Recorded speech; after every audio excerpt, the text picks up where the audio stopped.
Президенти Тоҷикистон 26 декабр паёми солонаи худро ба палатаҳои Маҷлиси олӣ ва намояндагони кишвар ироа мекунад. Маъмулан пас аз ҳар паёми солона дар кишвар тағйироти кадрӣ сурат мегирад. Ҳарчанд ба гуфтаи коршиносон дар умум авзо ба таври чашмрас тағйир намеёбад. Аз сокинон пурсидем, ки интизорашон аз паёми солонаи президент ба ду палатаи парлумон чи аст.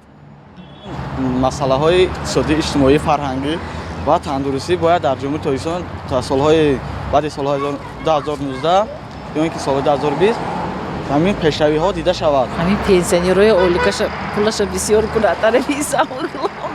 Ҳамин шава бо интизор ҳастем паёми президент. Инам аз паёми президент он аст ки мо мехоҳем ки беҳбудӣ дар ҷумҳурӣ бошад.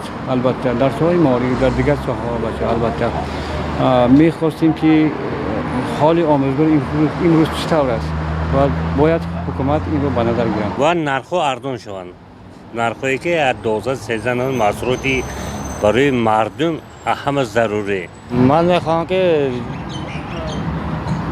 ба Москва виза кушода шавад, ҳама муҳоҷирон ба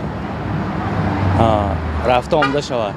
Тағйири иловавӣ шава, мақсад ягон кадрҳои нағз боранд чиак шавада.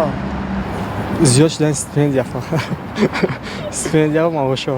من خواهان آنم که جای کار بسیار شود، بیکارا با заводу фабрикаҳо бисёр ба кор дарояд. Ҳаминро мехоҳам шунавам аз паём. баъзе аз мусоҳибони мо мехоҳанд раис ҷумҳур бо худи онҳо мулоқот кунад. Онҳо мегӯянд президент бояд бо мардум наздиктар бошад, на бо вазирону вакилон. میخوام فهمیدن که چرا با مردم رای نمیکنن، با مردم نزدیکتر صحبت نمیکنن. ای مردم درد مردم فهمیدن از دهن وزیران نه، از دهن депутатон не, از دهن مردم فهمن که مردم چی پرابلم داره. ироаи паёми президент 17 сол пеш оғоз шуд. Маъмулан дар пайи ироаи паёми солонаи президент гурӯҳҳои вижа таъсис дода мешаванд, ки нуктаҳои суханронии Имомалӣ Раҳмонро ба мардум шарҳ медиҳанд. Афсона Кобиршо, Тахмина Ҳакимова, Озодӣ, Душанбе.